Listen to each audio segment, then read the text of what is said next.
अपने अपने संस्कारों के आधार पर, यानी कि जो चित्त में विभिन्न जन्मों से संस्कार एकत्र किए हैं, उनके आधार पर हम श्रोता को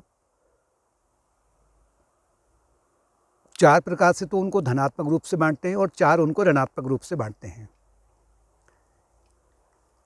जिसका मन या चित्त शुद्ध हुआ है, बहुत निर्मल हो चुका है, वो श्रोता योगी हैं। और भक्त को या जो भी आध्यात्मिक मार्ग में आगे बढ़ना चाहता है, उसे इन चार प्रकार के श्रोता का पालन करना चाहिए या ऐसा बनने का प्रयत्न करना चाहिए। इसमें पहला जो श्रोता है उसका नाम है चातक। चातक पक्षी होता है, तो वो स्वाति नक्षत्र में चंद्रमा 27 नक्षत्र से घूमता है, और जिस दिन चंद्रमा या जिस दिन आकाश में स्वाति नक्षत्र का उदय होता है, उसी दिन चातक पक्षी केवल आकाश से जो वर्षा होती है उन्हीं जल की बूंदों को ग्रहण करता है। तात्पर्य है कि ऐसा श्रोता महान है जो केवल आत्मज्ञानियों के उपदेश को श्रवण करने की प्रतीक्षा में रहता है। अब ये नहीं कि शायद कि वो और बातों को श्रवण नहीं करेगा, उसके सामने बहुत सारी स्थिति आएंगी तो वो भी उनको श्रवण करेगा, लेकिन जो आत्मज्ञानी संत हैं उनके उपदेश जब भी वो श्रवण करता है, वो उसको ऐसे ग्रहण करता है जैसे कि चातक पक्षी स्वाति नक्षत्र में जल की बूंदों को ग्रहण करता है। ये महान साधक, ये महान श्रोता है। दूसरा है हंस। हंस का काम क्या है कि हंस नीर क्षीर विवेक। हंस जल और दूध का अगर मिश्रण है तो दूध को वो तो पी जाता है और जल को अलग कर देता है, ऐसी कहावत बताई जाती है। यानी कि सार सार को गही रहे, थोथा देत उड़ाए। साधु ऐसा चाहिए जैसा सूप सुहाई। अगर सूप के समान भी कहें इनको, और या हम हंस के समान भी कहें, वो श्रवण तो उसके कानों में भी बहुत आता है, लेकिन वो उन्हीं को हृदयंगम करता है या उन्हीं को अपने चित्त की गहराई में लाने का प्रयत्न करता है, या उन्हीं पर वो विचार या चिंतन या मनन करता है कि जो कि उसके चित्त की शुद्धि के लिए है। यानी आत्मज्ञानियों के जो उपदेश है उनको तो ग्रहण कर लेता है, और बाकी जो सांसारिक बातें जो लोग करते हैं उसको पानी के समान में अलग कर देता है, या सूप के समान में उसको जो थोथा है उसको, मतलब जो भूसा है, उसको अलग कर देता है। वो अपने चित्त की गहराई में कूड़ा करकट को एकत्र नहीं करना चाहता है। एक श्रोता है शुक के समान में, अर्थात तोता के समान में। ऐसे श्रोता बौद्धिक रूप से बहुत, जैसे श्लोक इत्यादि हैं, या कोई जल्दी उन्हें याद हो जाता है। बच्चों में भी होता है कि कुछ बच्चे जल्दी याद कर लेते हैं, तो ऐसे श्रोता भी जल्दी से बड़े बड़े श्लोकों को या बड़ी बड़ी जो इस प्रकार के जो वेदांत की शिक्षा है उसे याद तो कर लेते हैं बौद्धिक रूप से, लेकिन इनमें थोड़ी कमी ये रहती है कि ये उस पर विचार चिंतन मनन नहीं करते हैं, प्रयास नहीं करते हैं उतना जितना उनको करना चाहिए। जैसे तोता है ना, तोता आपको रट तो लेगा, लेकिन तोता को ये पता नहीं कि मैं क्या कह रहा हूँ। भजन गा लेगा वो, लेकिन उससे पता नहीं कि क्या है। इसी प्रकार से ऐसे जो श्रोता हैं ये भी योगी हैं। अगर ऐसा श्रोता जो उसकी वाक्पटुता है या जो उसने श्रवण किया है बौद्धिक रूप से, जो उसकी बुद्धि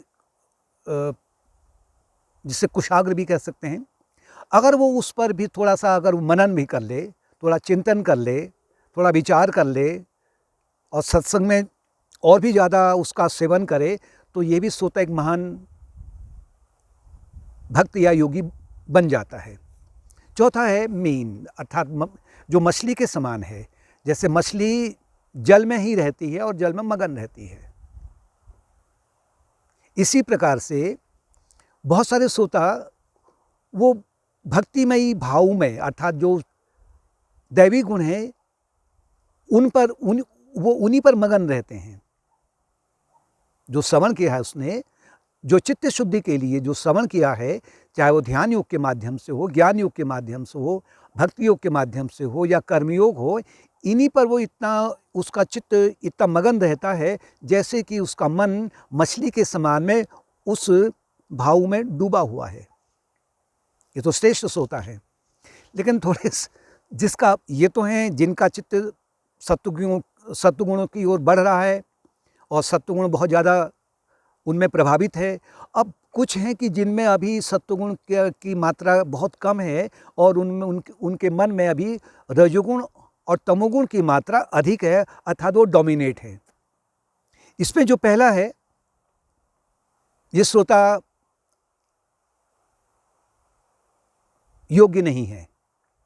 इनमें पहला जो आता है जैसे कि भेड़ी के समान में, यानी कि वृक्क।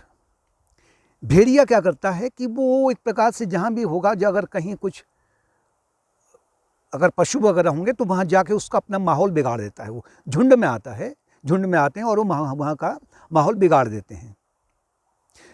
ऐसे लोग जो हैं वो सत्संग की महिमा को, अब मॉडर्न टाइम में तो आपको सत्संग आपको सोशल मीडिया में मिल रहा है, बहुत ज़्यादा इलेक्ट्रॉनिक मीडिया में मिल रहा है, अब प्रिंट मीडिया तो खैर है ही होने को, और मुख से भी मिलता है। ये वहाँ का माहौल बिगाड़ना चाहते हैं। ये चित्त शुद्धि के लिए जो भी उपदेश दिए जाते हैं या जो भी वहाँ पर श्रवण हो रहा है और उनके द्वारा, उस पर वो उसको ज़्यादा महत्व नहीं देता है, बल्कि वो अपना राग अलापने लग जाते हैं।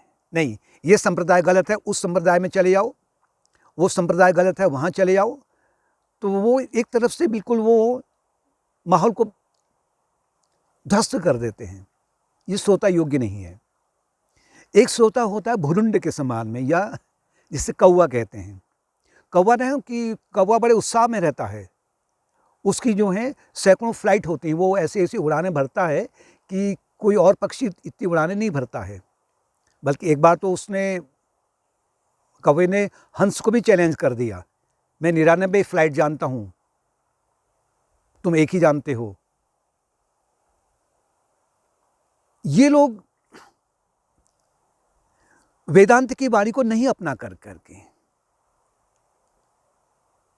वेदांत का जो मुख्य उद्देश्य क्या है, वो ये है कि भाई मैं कौन हूँ, यानी आत्मज्ञान पाना हो गया, या कहें कि मोक्ष पाना है, ईश्वर प्राप्ति है, या बाइबल में कहें तो उसे किंगडम ऑफ हेवन बोलते हैं,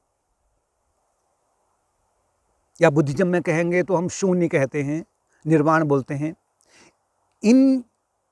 इस प्रकार की जो वाणी है उसका श्रवण नहीं करता है और अपनी महानता जो उसने थोड़ा अपनी बुद्धि से जो ग्रहण किया हुआ है, उस पर थोड़ा सा अपना वो अहंकारिक दृष्टिकोण डाल करके वो अपने महत्व को ज़्यादा महत्व देता है और वेदांत की वो अवहेलना या उसकी खिल्ली उड़ाने लग जाता है। इसे कहते हैं भुरुंड के समान में श्रोता। एक श्रोता होता है जो कि बिल्कुल असंवेदनशील होता है, उसमें कोई वेदांत की वाणी है या कुछ संसारिक वाणी है, यानी कि वो किस प्रकार की वार्तालाप चल रही है उसके प्रति वो बिल्कुल ही असंवेदनशील रहता है, इनसेंसिटिव रहता है, जैसे कि बैल है। इस प्रकार के श्रोता को कहते हैं वृषभ या बैल के समान में। ये लोग क्योंकि इनके मन में जो ग्रेस्पिंग पावर इनके पास बहुत कम होती है, ग्रहणशील इनका मन बहुत कम होता है, तो ये क्या करते हैं कि ये कहते नहीं, यहाँ पर हमको ये अच्छा नहीं लगा, ये इसमें तो हमारे मन को ये चीज़ ठीक नहीं लगी, अब हम किसी और गुरु के पास में या किसी और संप्रदाय में चले जाते हैं। और बहुत सारे लोग कहते भी हैं आप हमारे पास में आओ, हम आपको भगवान की प्राप्ति करा देंगे, हम करा देंगे बोलते हैं। इस प्रकार के जो ऐसे जो श्रोता इन लोगों के भ्रम में पड़ जाते हैं, वो फिर क्या कहते हैं, बिल्कुल वो एक प्रकार से कि समझने का प्रयत्न वो करते ही नहीं हैं।